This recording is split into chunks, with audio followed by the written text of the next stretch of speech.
प्रिय विद्यार्थियों, good morning. आज हम एक बहुत ही महत्वपूर्ण परियोजना कार्य है जो 6 से लेकर के 12 तक के सभी बच्चों के लिए अनिवार्य है और सभी को करना ज़रूरी है। तो प्यारे बच्चों, वो हमारा प्रोजेक्ट है सिक्किम कला समेकित परियोजना कार्य। यह प्रोजेक्ट आपको आपके जो सब्जेक्ट टीचर हैं अपने अपने विषय पर परियोजना कार्य दे रहे हैं। तो प्यारे बच्चों, इस वीडियो में आपको सभी विषय से संबंधित जानकारी प्रदान की गई है। आप वीडियो को पूरी देखें और समझने का प्रयास कीजिए। इसमें आपको बताया गया है कि इस प्रोजेक्ट को हम किस प्रकार से तैयार करेंगे और क्या क्या सामग्री इसमें ज़रूरी है। आइए शुरू करते हैं। तो प्यारे बच्चों, सबसे पहला जो पेज होगा हमारा, उस पर हम लिखेंगे परियोजना कार्य सिक्किम कला समेकित परियोजना कार्य। प्यारे बच्चों, फिर उसी पेज पर हम लिखेंगे सबमिटेड बाय, अर्थात ये जो प्रोजेक्ट है ये सबमिटेड किसके द्वारा किया गया। तो प्यारे बच्चों, आप अपना नाम लिखेंगे, आप अपनी कक्षा लिखेंगे, जो भी आपकी कक्षा है 6 से लेकर के 12 तक, वो आप यहाँ पर अपना नाम कक्षा लिख सकते हैं। यहाँ पर आप अपना रोल नंबर, सब्जेक्ट, आप जिस भी विषय का बना रहे हैं, मान लो आप हिंदी से बना रहे हैं तो आप हिंदी लिखेंगे, यदि आप सोशल साइंस बना रहे हैं सोशल साइंस लिखेंगे, यदि आप साइंस का प्रोजेक्ट बना रहे हैं तब आप साइंस लिखेंगे, ज्योग्राफी बना रहे हैं, फिजिक्स, केमिस्ट्री, कॉमर्स, इंग्लिश। यह जो वीडियो है आपके हर विषय के लिए बहुत ही इम्पोर्टेंट वीडियो है। फिर आप अपने टीचर्स का नाम लिखेंगे। मैंने यहाँ पर प्रगति हिंदी लिख दिया है क्योंकि जिस चैनल पर आप देख रहे हैं चैनल का नाम प्रगति हिंदी है। प्यारे बच्चों, उसके बाद आप अपने स्कूल का नाम लिखेंगे। यह आपका जो है प्रथम पेज पर यह कार्य होना है। प्यारे बच्चों, द्वितीय पेज पर आप स्वीकृति आभार पत्र, जिसको हम कहते हैं एक्नॉलेजमेंट फॉर सिक्किम प्रोजेक्ट, अर्थात अभिस्वीकृति या फिर आभार पत्र। प्यारे बच्चों, ये जो भी हम परियोजना कार्य करते हैं उसके द्वितीय पेज पर लिखना जरूरी होता है। इसमें आप क्या लिखेंगे, मैं अपने अध्यापक अध्यापिका, अर्थात यदि आपके अध्यापक ने दिया तो आप अध्यापक का नाम लिखेंगे, यदि अध्यापिका ने दिया है फिर आप अपनी अध्यापिका का नाम लिखेंगे। मैं अपने अध्यापक अध्यापिका, अर्थात मैंने चैनल का नाम लिख दिया है प्रगति हिंदी का, सहृदय धन्यवाद करना चाहता हूँ, चाहती हूँ। लड़के हैं तो चाहता, लड़की चाहती हूँ, जिन्होंने मुझे सिक्किम परियोजना, अर्थात ये जो परियोजना वर्क है इसको कहते हैं Sikkim project integrated art integrated project work कला समेति परियोजना कार्य बनाने का यह अवसर प्रदान किया। इस परियोजना से मुझे सिक्किम राज्य के बारे में जानने और बहुत कुछ सीखने को मिला। इस परियोजना कार्य में मेरे माता पिता और मित्रों से भी अपेक्षित सहयोग मिला। मैं उन सभी का हार्दिक धन्यवाद करना चाहूँगा, लड़की है तो चाहूँगी, क्योंकि उनकी सहायता के बिना यह परियोजना कार्य सफल नहीं हो पाता। मैं भविष्य में भी ऐसी शिक्षाप्रद परियोजना बनाने की आशा करता हूँ या फिर करती हूँ। धन्यवाद। ये आप अपना आभार व्यक्त कर रहे हैं अपने गुरुजनों के प्रति, अपने मित्र के प्रति, या फिर जिसने आपका सहयोग किया है उनके प्रति। ये किसी भी परियोजना कार्य में आभार पत्र होना बहुत ही ज़रूरी होता है और ये द्वितीय पेज पर ही बनाया जाता है। प्यारे बच्चों, अब विषय सूची बनाएंगे। आपने प्रोजेक्ट में क्या क्या शामिल किया है, अर्थात विषय सूची को देख करके अध्यापक को ये पता लग जाता है कि आपने इस प्रोजेक्ट में कितनी मेहनत की है और आपने क्या क्या आपने शामिल किया है। तो प्यारे बच्चों, जैसा कि आगे इस प्रोजेक्ट में आप पाएंगे, सबसे फर्स्ट पेज पर मैंने जो दिया है सिक्किम राज्य का सामान्य परिचय, तो 1 नंबर पेज पर है। सिक्किम के बारे में विशेष तथ्य है, कुछ विशेष जानकारी हैं, वो 2 नंबर पेज पर दी गई हैं। प्यारे बच्चों, सिक्किम की ऐतिहासिक स्थिति, अर्थात उसका इतिहास क्या रहा है सिक्किम का, वो हमने पेज नंबर 3 पर दिया है। आगे बच्चों, सिक्किम की भौगोलिक स्थिति 4 नंबर पेज पर है। सिक्किम की जलवायु भी 4 नंबर पेज पर है, ठीक है ना। भौगोलिक स्थिति और जलवायु एक ही पेज पर है। सिक्किम राज्य की वनस्पति, अब ये जो टॉपिक हैं ये सभी बच्चों के लिए ज़रूरी हैं, यदि आप साइंस का लिख रहे हो तो जलवायु और वनस्पति।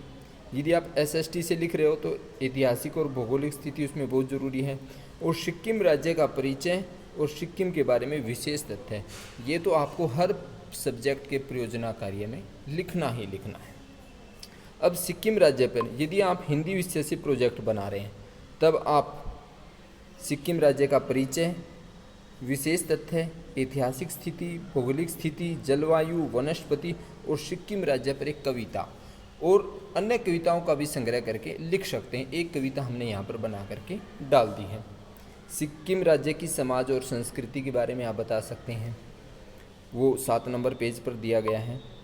भाषा 7 नंबर पेज पर है। सिक्किम राज्य के प्रमुख नृत्यों के बारे में भी 8 नंबर पेज पर बताया गया है। प्रिय विद्यार्थियों, सिक्किम राज्य की वेशभूषा 8 और 9 2 पेजों पर है।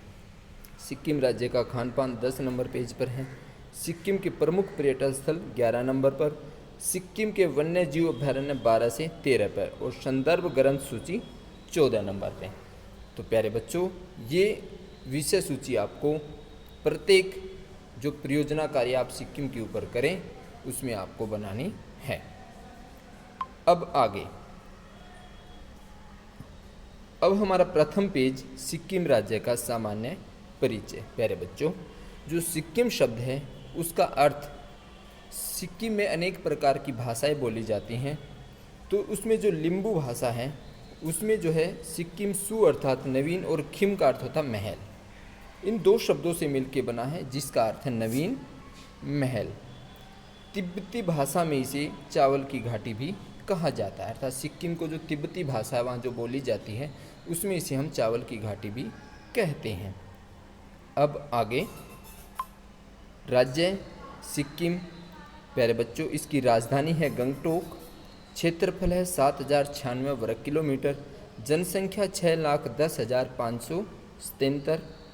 जनसंख्या घनत्व 86 व्यक्ति प्रति वर्ग किलोमीटर। लिंगानुपात है वहाँ पे 890 महिलाएं प्रति 1000 पुरुषों पे, अर्थात 1000 पुरुषों पे 890 महिलाएं हैं। साक्षरता अर्थात वहाँ जो शिक्षा है वो 81.4% है। उच्च न्यायालय वहाँ का जो है गंगटोक में है और सिक्किम की राजधानी भी गंगटोक है। विधानमंडल एक सदनात्मक है जैसा कि भारत के अन्य राज्यों में है। विधानसभा सदस्यों की संख्या 32 है। प्यारे बच्चों, लोकसभा सदस्य वहाँ पर 1 है। वहाँ का राजकीय जो पशु है वो लाल पांडा है। राजकीय पक्षी आर्कत विजन है। राज्य का जो स्थापना दिवस है वो 15 मई को मनाया जाता है। मुख्य भाषा है वहाँ की लेन्या, भूटिया, हिंदी, नेपाली और लिम्बू। वहाँ के तिब्बत के प्रथम मुख्यमंत्री जो बने वो हैं KLD खरशर्पा। अब जो वर्तमान में मुख्यमंत्री हैं वो प्रेम सिंह तमांग हैं, सिक्किम क्रांतिकारी मोर्चा पार्टी से संबंधित हैं। प्यारे बच्चों, सिक्किम जब राज्य बना 1975 में तो उस समय प्रथम राज्यपाल BB लाल थे और अब वर्तमान में जो राज्यपाल हैं वो गंगा प्रसाद हैं। प्यारे बच्चों, ये सामान्य परिचय है। अब इसके जो प्रमुख नगर हैं, प्रमुख नगर वहाँ के रोंगपा, नामती, मंगन और युक्सोम। खनिज, वहाँ पे जो खनिज पदार्थ पैदा होते हैं सिक्किम राज्य में तांबा, सीसा, जस्ता, पाइराइट, चूना पत्थर और कोयला। हिमालय पर्वत, वहाँ पर हिमालय पर्वत, छोक्या, सिंगलीला तथा चोला, ये हिमालय पर्वत सिक्किम में है।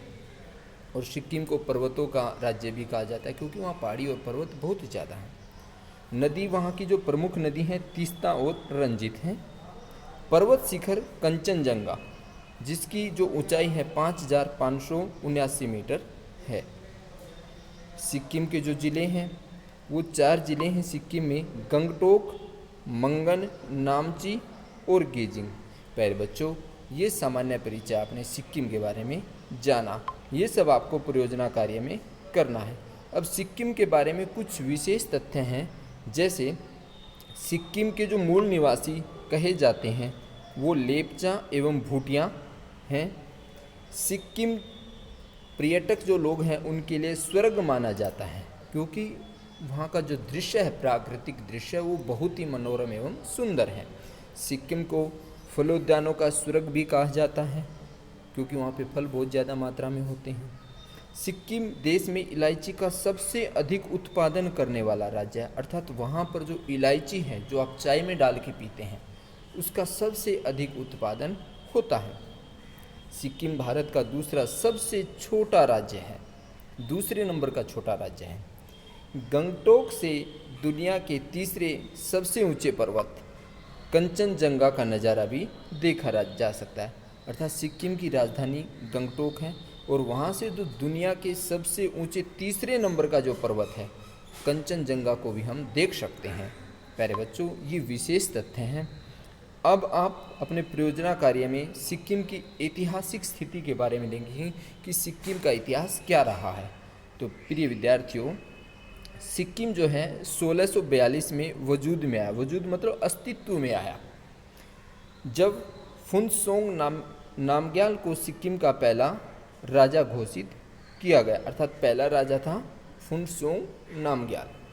नामग्याल को 3 बौद्ध भिक्षुओं ने राजा घोषित किया था, जिसके बाद नामग्याल राजवंश ने 333 सालों तक सिक्किम पर राज किया। मतलब 1642 से लेकर के 1975 तक 333 सालों तक। प्यारे बच्चों, सिक्किम जो राज्य है वो भारत आज़ाद 15 अगस्त 1947 को हुआ, किंतु आज़ादी के 28 साल बाद 1975 में भारत का 22वां राज्य बना। 15 अगस्त 1947 को भारत ने आज़ादी प्राप्त की। इसके बाद सरदार वल्लभ भाई पटेल के नेतृत्व में अलग अलग रियासतों का भारत में विलय किया गया और इसी क्रम में इस रियासत का भी विलय करना था। तो 6 अप्रैल 1975 को भारतीय सेना ने सिक्किम पर धावा बोल दिया और 6 अप्रैल 1975 को सुबह सिक्किम के चोंग्याल को भारतीय सैनिकों के ट्रकों की आवाज़ सुनाई दी। चोंग्याल उस समय शासक था 1975 में। भारतीय सेना ने उसके पूरे राजमहल को घेर लिया और उसके जो मौजूदा गार्ड थे, बताते हैं कि 242 के लगभग थे, तो उन पर तुरंत काबू पा लिया और सिक्किम की आज़ादी का वहीं से खात्मा हो गया और वो भारत में शामिल कर लिया गया। चोंग्याल को उनके महल में नज़रबंद कर दिया गया। अब आगे उसके बाद क्या प्रोसीजर होता है, सिक्किम में फिर जनमत संग्रह करवाया जाता है भारत सरकार के द्वारा, जिसमें 97.5% लोगों ने भारत के साथ जाने की वकालत की। अर्थात लोग खुश थे भारत के साथ जाने के लिए। और सिक्किम को भारत का 22वां राज्य बनाने का संविधान संशोधन विधेयक 23 अप्रैल 1975 को लोकसभा में पेश किया गया, जो निम्न सदन है। और उसी दिन यह बिल 299/11 के मत से पास हो गया। फिर 26 अप्रैल 1975 को यह बिल राज्यसभा में पास हुआ और 15 मई 1975 को उस समय जो तत्कालीन राष्ट्रपति थे फखरुद्दीन अली अहमद ने इस बिल पर हस्ताक्षर किए और उसी दिन से सिक्किम जो है भारत का एक राज्य बन गया, 22वां राज्य बन गया। तो प्यारे बच्चों, ये हमने सिक्किम की ऐतिहासिक स्थिति के बारे में जाना। अब सिक्किम की भौगोलिक स्थिति के बारे में हम जानेंगे कि भौगोलिक स्थिति क्या है। तो प्यारे बच्चों, सिक्किम भारत का दूसरा सबसे छोटा राज्य है और भौगोलिक तौर पर 27.33 डिग्री उत्तर ऊपर की ओर होता है नक्शे में और 86.62 डिग्री पूर्व में स्थित है। अर्थात पूर्व में सिक्किम चारों ओर से हिमालय श्रृंखला और उत्तर पूर्व में तिब्बत, अर्थात चारों ओर से उसकी हिमालय की श्रृंखलाएं लगती हैं और जो उत्तर पूर्व हिस्सा है उसमें तिब्बत, पश्चिम में नेपाल लगता है और दक्षिण पूर्व में भूटान लगता है और प्रॉपर दक्षिण में पश्चिम बंगाल राज्य से घिरा हुआ है। तो प्यारे बच्चों, ये है सिक्किम की भौगोलिक स्थिति। आप इसको अपने परियोजना कार्य में ज़रूर लिखेंगे। अब सिक्किम जो राज्य है उसकी जलवायु, तो प्यारे बच्चों, सिक्किम में रहने वाले लोग 2 तरह की जलवायु का अनुभव करते हैं। राज्य का जो उत्तरी हिस्सा है उसमें टुंड्रा प्रकार की जलवायु है, जबकि जो दक्षिणी भाग में सब ट्रॉपिकल मौसमी परिस्थितियाँ रहती हैं। टुंड्रा प्रकार के वातावरण के कारण राज्य का उत्तरी भाग साल के लगभग 4 महीने बर्फ से ढका रहता है और रात का तापमान 0 डिग्री तक भी चला जाता है। तो प्यारे बच्चों, ये सिक्किम की जलवायु। अब आगे, सिक्किम राज्य की वनस्पति। आप वनस्पति के बारे में प्रोजेक्ट में लिखेंगे। जब आप साइंस की बात आए तो आपको इसको ज़रूर लिखना है। हिमालय के ठीक पूर्वी छोर पर, वैसे तो आपको हर प्रोजेक्ट में चीज़ें ज़रूरी हैं, हिमालय के ठीक पूर्वी छोर पर स्थित छोटा सा लेकिन प्राकृतिक दृष्टि से बेहद खूबसूरत राज्य सिक्किम है। यहाँ पर बर्फीली चोटियाँ हैं प्यारे बच्चों, जो घने जंगल भी यहाँ की वनस्पति, फल फूल, वन्य प्राणी आदि की जो जैव विविधता देखने को मिलती है वो बहुत ही दुर्लभ है। यहाँ पंछियों की 500 से ज़्यादा किस्में, मतलब 500 प्रकार के पक्षी पाए जाते हैं। इसके अलावा सिक्किम में 600 से ज़्यादा किस्म की तितलियाँ भी पाई जाती हैं और जिनमें से बहुत सी लुप्त भी हो गई हैं। तो प्यारे बच्चों, ये वनस्पति है वहाँ की, और पेड़ पौधे भी अनेक प्रकार के पाए जाते हैं। अब औषधीय पौधों का घर भी कहते हैं सिक्किम को। औषधीय पौधे, यहाँ के लोग जो है आयु लंबी रहे इसके लिए एक अजम्बरी बूटी होती है, अजम्बरी बूटी, वो सिक्किम में पाई जाती है। 6 जिनसांग पेनाक्ष, ये सब लंबे जीवन के लिए। दमा जब हो जाता है उसके उपचार के लिए सिक्किम में पाई जाने वाली इफाडेरा गेराडियामा, ये औषधि है, वो सिक्किम में पाई जाती है। वहाँ के लोग उसका प्रयोग करते हैं। तेज बुखार, सर्दी और गले की खराबी में देने के लिए डायमेरिया कार्डेटा के पत्तों का रस आदि का प्रयोग करते हैं। तो प्यारे बच्चों, प्राकृतिक औषधियों का वे लोग जो बीमारियां होती हैं उनमें अक्सर प्रयोग करते हैं, और इसलिए सिक्किम को औषधीय पौधों का घर भी कहा जाता है। प्यारे बच्चों, बहुत रोचक जानकारी है। अब सिक्किम के बारे में कविता है आपको। सिक्किम, ये हिंदी के जो बच्चे हैं वो लिख सकते हैं इसको। सिक्किम है प्रकृति का पर्वतीय उपहार, जैव विविधता है जिसका मुख्य आधार। लिम्बू में जो नया महल कहलाया, तिब्बत में चावल की घाटी से पहचान बनाया। बनावट जिसकी अंगूठे के आकार की, प्यारे बच्चों, जो तिब्बत का नक्शा है उसकी जो बनावट है वो अंगूठे जैसी है। होती खेती वहाँ सीढ़ीदार सी, अर्थात वहाँ जो खेती होती है वो सीढ़ी नुमा होती है। जिसकी गोद में कंचनजंगा बसी हो, तीस्ता वहाँ की जीवन रेखा बनी हो। अर्थात वहाँ पे कंचनजंगा पर्वत है, दिखाई देता है, तीस्ता वहाँ की जीवन रेखा है। अब पहाड़ों का फूल सिक्किम कहलाया, जिसकी माटी ने फलोद्यान का स्वर्ग बनाया। प्यारे बच्चों, वहाँ पर फूल बहुत पाए जाते हैं, वहाँ की फूल घाटियों में, पहाड़ों की जो घाटियाँ हैं उनमें। अनुपम सौंदर्य से सैलानियों को रिझाया, आजीविका का अपना स्रोत बनाया। तो यहाँ पे आजीविका की भी बात आ गई, आर्थिक व्यवस्था। वहाँ के लोगों की जो अर्थव्यवस्था चलती है वो पर्यटन से चलती है। वहाँ पे पर्यटन बहुत ही ज़्यादा है, देखने वाले स्थल है, और इसी के कारण वहाँ की जो लोगों की आजीविका का स्रोत है वो पर्यटन है। तो प्रत्येक विद्यार्थी अपने परियोजना कार्य में इस कविता को जरूर लिखें, क्योंकि इसमें सिक्किम की जो महत्वपूर्ण बातें हैं वो सारी शामिल की गई हैं। प्यारे बच्चों, अब आगे, और सिक्किम अपने प्राकृतिक सौंदर्य से जो विदेशी सैलानी हैं उनको रिझाता है, वो आते हैं और उससे उनकी आय भी बढ़ती है।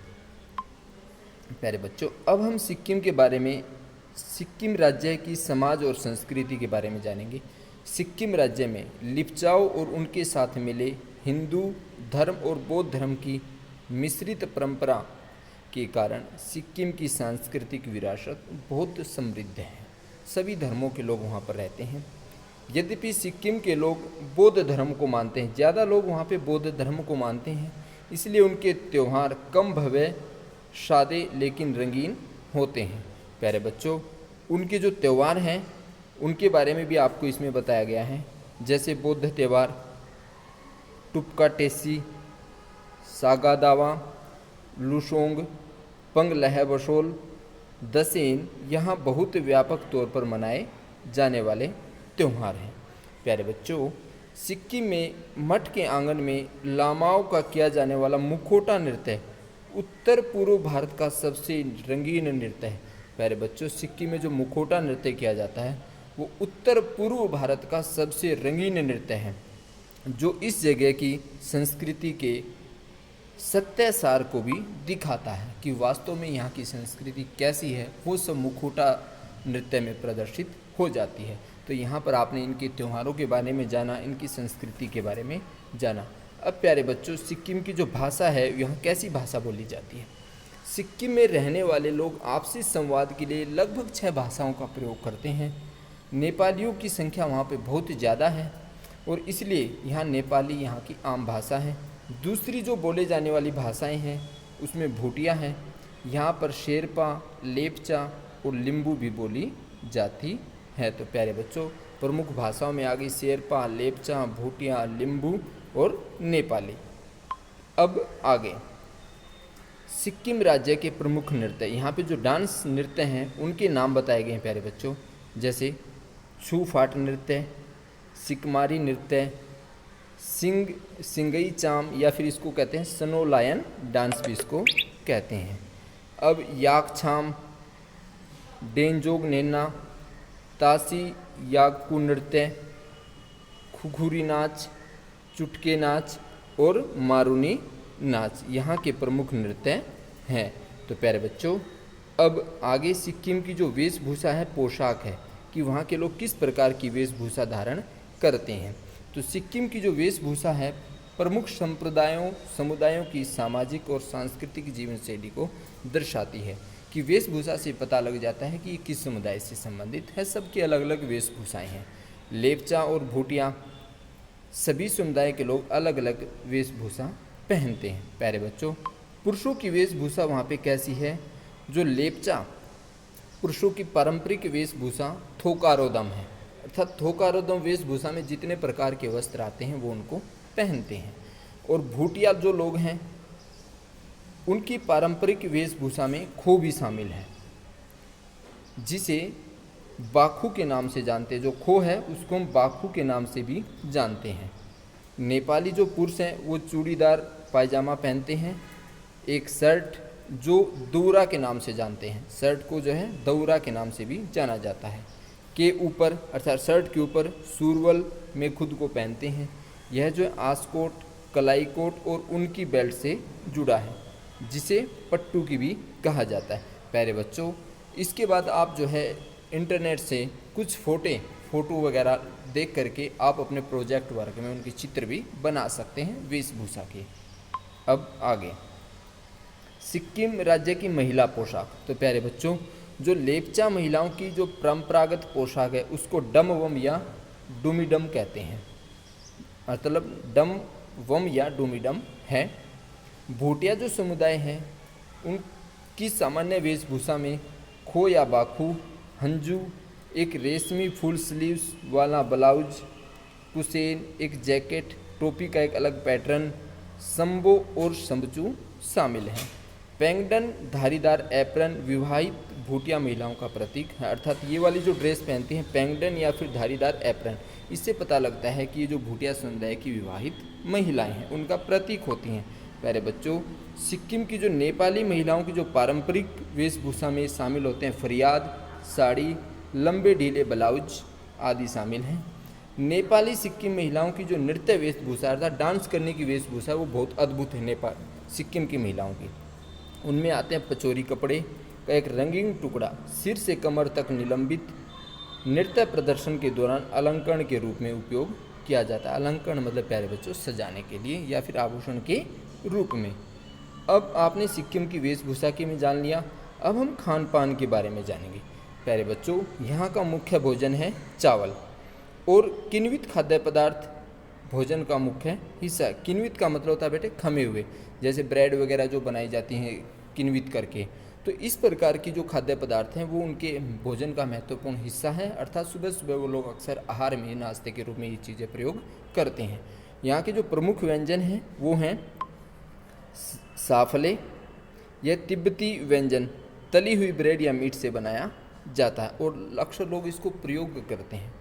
प्यारे बच्चों, दो थुक्पा है, ये तो वहाँ का मतलब हर जगह पाए जाने वाला व्यंजन है, लोग नाश्ते के रूप में प्रयोग करते हैं। जैसे आपने देखा ना, हम कोई भी फंक्शन हो तुरंत समोसा मंगा लेते हैं, तो जैसे उत्तर भारत में जो समोसे की अहमियत है, समोसे और कचौरी की, वही अहमियत जो सिक्किम में थुक्पा की है। अर्थात थुक्पा तो हर जगह मिलेगा, जैसे समोसा कचौड़ी हर दुकान पे मिल जाती है, वैसे ही सिक्किम में थुक्पा तो जो है हर जगह मिल जाता है। प्यारे बच्चों, ये थुक्पा है वेज और नॉन वेज दोनों प्रकार का होता है, अर्थात शाकाहारी भी होता है और मांसाहारी लोगों के लिए भी अलग अलग होता है।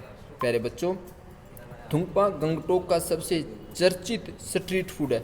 स्ट्रीट फूड का मतलब हर गली में, यदि आप गंगटोक जाओ तो थुक्पा जो है जरूर खा के आना, हर गली में बनता हुआ मिलेगा। प्यारे बच्चों, गुंद्रुक और सिंकी सूप, ये पारंपरिक रूप से प्यारे बच्चों जो सूप है, ये व्यंजन है, इसको वैसे तो मिट्टी के बर्तन में बनाते हैं, किंतु आजकल पकाने के अलग अलग माध्यम भी आ गए हैं। इसे बनाते समय पत्ता गोभी, मूली और सरसों के पत्ते भी डाले जाते हैं। और एक फग शापा है, यह सुअर के मांस से बनने वाला व्यंजन है और इसे विशेष रूप से गर्मियों में खाया जाता है क्योंकि इसमें कम मसालों का प्रयोग होता है। अब आगे सिक्किम के प्रमुख पर्यटन स्थल कि वहाँ पे देखने वाली कौन कौन सी अच्छी चीज़ें। तो प्यारे बच्चों, सिक्किम वैसे छोटा राज्य है किंतु सुंदरता और हरियाली की दृष्टि से बहुत ही खूबसूरत है। ये सैलानियों के लिए एक स्वर्ग के समान है। यहाँ के मंदिर, दूसरे धार्मिक स्थल, संग्रहालय, राष्ट्रीय पार्क भी दुनिया भर से सैलानियों के यहाँ आने का कारण है। और प्रमुख पर्यटन स्थल कौन कौन से हैं प्यारे बच्चों? सांगो झील, ये बहुत ही सुंदर झील है जो गंगटोक में पहाड़ के ऊपर स्थित है।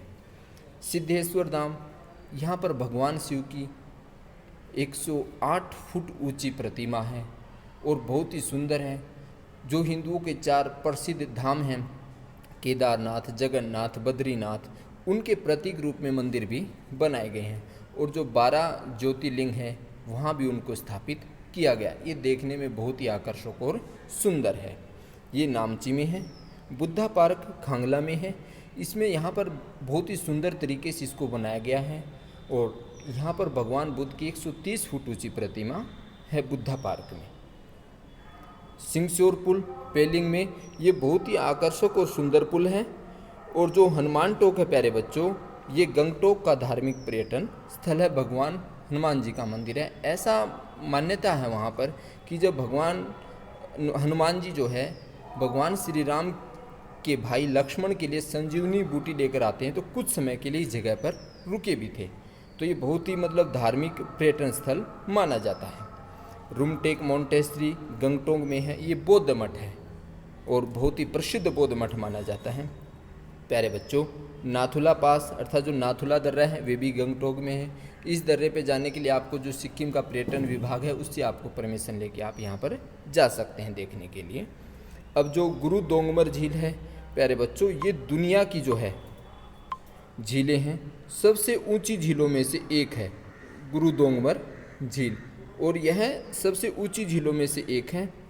समुद्र तल से 5000 मीटर की ऊंचाई पर स्थित है। बौद्ध और हिंदू लोग इसे बहुत ही पवित्र मानते हैं।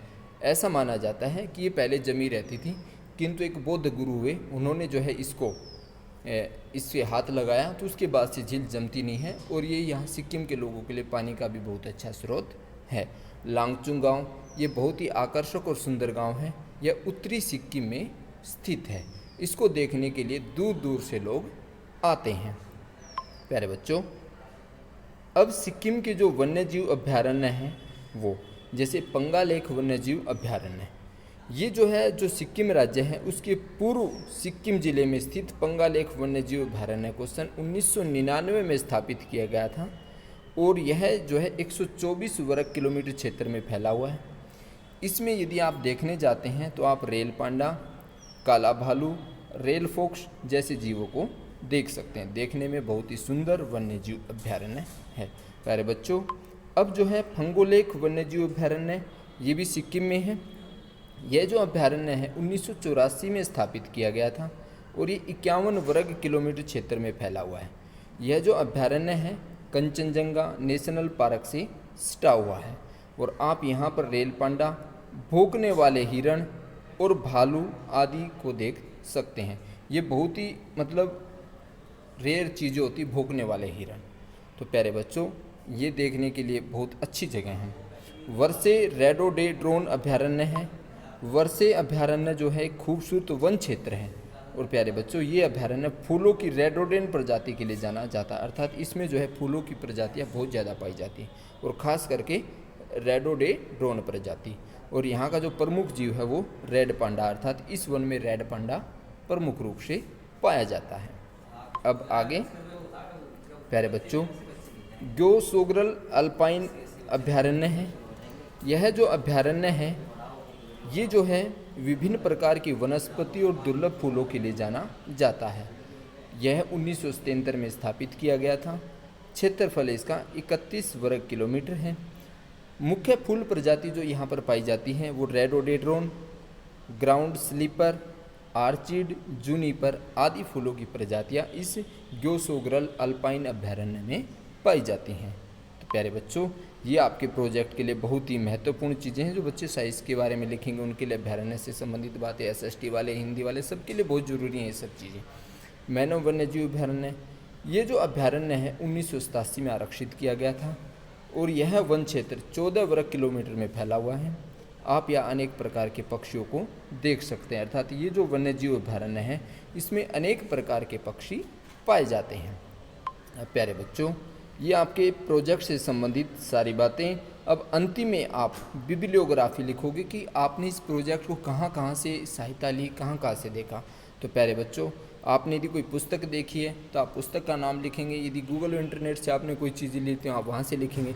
तो प्यारे बच्चों बिब्लियोग्राफी अर्थात संदर्भ ग्रंथ सूची, इस परियोजना कार्य में मैंने किन किन ग्रंथों की सहायता ली, ये पेज और ये सूची आपको देनी बहुत ज़रूरी होता है। तो प्यारे बच्चों ये जो जानकारी है वो सिक्किम विकिपीडिया, गूगल और इंटरनेट से ली गई हैं और उन्हीं पर आधारित ये सारी जानकारियाँ हैं। तो प्यारे बच्चों आशा करता हूँ आप इस परियोजना कार्य को अच्छी तरह से समझ गए होंगे। और मेरे शेर और शेरनियों आपने वीडियो कैसी लगी, आपको ये वीडियो कैसी लगी आप कमेंट बॉक्स में ज़रूर बताएं। लाइक करें, सब्सक्राइब करें और अपने दोस्तों के पास भी प्रगति हिंदी यूट्यूब चैनल को शेयर करें। और प्रगति हिंदी यूट्यूब चैनल की लेटेस्ट वीडियो पाने के लिए आप बेल आइकन को भी प्रेस कर लें ताकि आपको वीडियो समय पर मिलती रहें।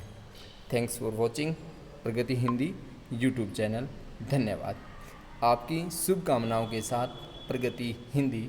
धन्यवाद।